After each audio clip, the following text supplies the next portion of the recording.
Gastric আলসারের রোগীরা কোন খাবারগুলো খাবেন, কোন খাবারগুলো খাবেন না, এই বিষয় নিয়ে অনেকেরই কিন্তু দ্বিমত রয়েছে। আজকে সেই বিষয়টি নিয়ে কথা বলবো। আছি পুষ্টিবিদ নাহিদা আহমেদ। গ্যাস্ট্রিক বা আলসার এই জনিত সমস্যা অনেক পেশেন্টদের মধ্যে আমি দেখি, সেটা ওজন বেশি হোক, ওজন কম হোক, ডায়াবেটিস, উচ্চ রক্তচাপ, বিভিন্ন ধরনের পেশেন্ট যেহেতু আমার কাছে আসে, পাশাপাশি কিন্তু ছোট বাবুদের মধ্যেও গ্যাস্ট্রিক জনিত সমস্যা রয়েছে এমন পেশেন্টও আমি পাই।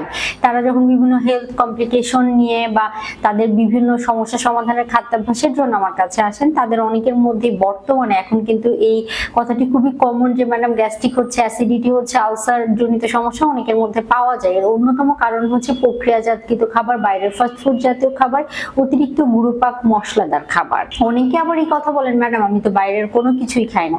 বাইরের কোনো কিছুই খান না, ঠিক আছে, কিন্তু ঘরে আপনি খাবারটি কিভাবে তৈরি করছেন, ঘরের খাবারটি আপনি কতটুকু মশলা ব্যবহার করছেন, কতটুকু তেল ব্যবহার করছেন, কিভাবে কষিয়ে রান্না করছেন, খাবারটিকে অতিরিক্ত ভাজছেন, অতিরিক্ত সময় নিয়ে রান্না করছেন, কিভাবে আসলে রান্না করছেন বা কতটুকু তেল মশলা ব্যবহার করছেন, পুরো বিষয়টি কিন্তু এটার সাথে সম্পর্কযুক্ত।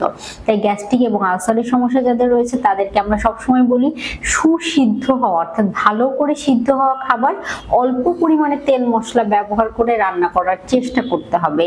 বাসি খাবার খাওয়া থেকে বিরত থাকতে হবে। অতিরিক্ত কোনো মশলাই খাবারে ব্যবহার করা যাবে না। যে কোনো মশলাই হোক আপনি অল্প পরিমাণে দিয়ে সেটা ব্যবহার করতে পারেন বা দিয়ে রান্না করতে পারেন।